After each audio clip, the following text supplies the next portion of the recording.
Uncle, वो ऊपर वाले फ्लैट की चाबी देना। जी मैम साहब, ये लीजिए। अंकिता,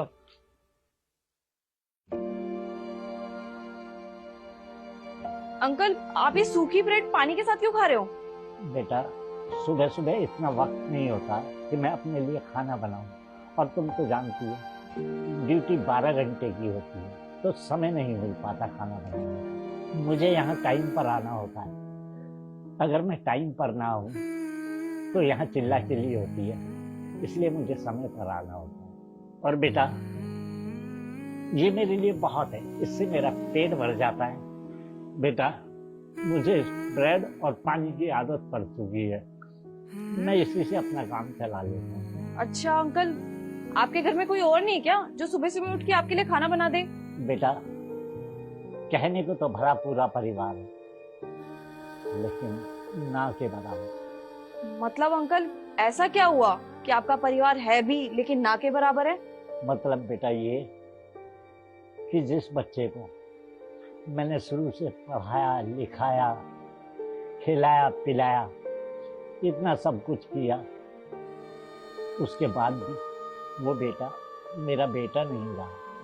और बेटा, उसका कहना है कि शादी के बाद मैं उसे चुभने लगा हूँ और उसके ऊपर बोझ बन गया हूँ। उसका ये बुरा बाप उस पर बोझ बन गया है।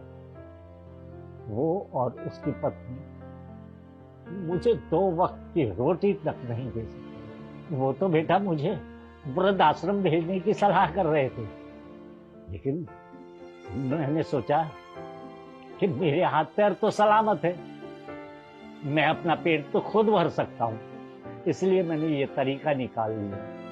मैं कुछ भी कर लूंगा, कहीं भी मजदूरी कर लूंगा, लेकिन मैं उनके सामने हाथ नहीं फैलाऊंगा। तो अंकल, आप ऐसा रूखा सूखा खाना मत खाया करो ना, आप बाहर से खाना ले लिया करो। बेटा, मैं बाहर से खाना नहीं खरीद सकता। सिर्फ 10-12 हजार रुपए ही तो मुझे मिलते हैं। अगर वो सब मैं अपने खाने में खर्च कर दूंगा तो मैं अपनी बेटी की शादी के ब्याह के लिए कहां से पैसा इकट्ठा करूंगा? अच्छा अंकल, मैं काम करती हूँ, मैं कुछ बना के लेके आती हूँ आपके लिए। अरे नहीं नहीं बेटा, कुछ लाने की जरूरत नहीं। इस सूखे ब्रेड और पानी की तो मुझे आदत पड़ चुकी है, बस मैं खा लूंगा। आप दोनों ने मेरे लिए इतना सोचा, मेरे लिए यही काफी है। ठीक है अंकल, चलो रहो। राहुल, आज अंकल को बाहर रूखा सूखा खा के देख के मेरे को बहुत बुरा लगा। इससे पता चला कि मजबूरी इंसान से कुछ भी करवा सकती है। हाँ यार, सही कह रही हो तुम। देखो ना इन बेचारे को, हमें ना कभी भी खाने की बेकदरी नहीं करनी चाहिए। कैसे वो रूखा सूखा ब्रेड खा रहे थे, वो भी पानी के साथ। हाँ अंकिता, बचपन में जब मैं स्कूल जाता था ना, तो मेरी मम्मी ज़बरदस्ती मेरे पीछे भागती थी मेरे को खाना खिलाने के लिए। और मैं था कि मेरे को खाने से नफरत थी। मैं उनको हमेशा मना किया करता था कि मुझे खाना नहीं खाना, क्यों ज़बरदस्ती मेरे पीछे पड़ रहे हो।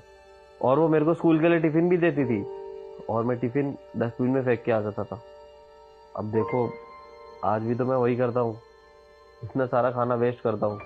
लेकिन अंकल जी को देखकर ना एक बात मैंने सीख ली कि आज से मैं खाने की बेकदरी कभी नहीं करूँगा। जो भी तुम बनाओगी, जैसा भी बनाओगी, मैं खा लूँगा।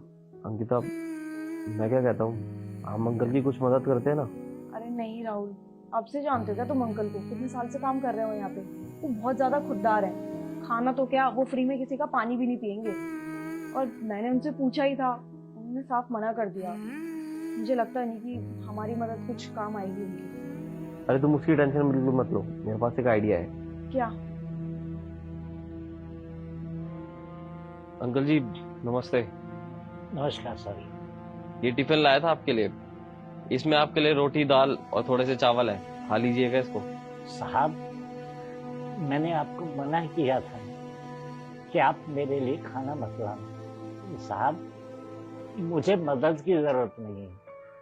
साहब, अभी तो आप खाना ला देंगे तो इस जुबान को आदत पड़ जाएगी अच्छा अच्छा खाने की। तो साहब, मैं फिर अच्छा खाना कहाँ से लाऊंगा? अरे अंकल जी, समझने की कोशिश कीजिए, मैं आपके लिए अलग से नहीं लेकर आया हूँ। क्या है ना, ऑफिस लेकर गया था, मेरा तो खाने का मन करा नहीं, कैंटीन से कुछ खा लिया था। अब अंकिता देखेगी ना, किचकिच करेगी बहुत। आपको तो पता ही है कितने सवाल करती है वो। अब इसके अंदर जो खाना है वो तो वेस्ट ही हो जाएगा, फेंकने से तो अच्छा ही ना कि आप खा लो। किसी को बताना मत।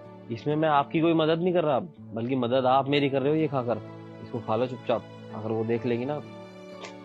चलो चलता हूँ मैं। ठीक है साहब।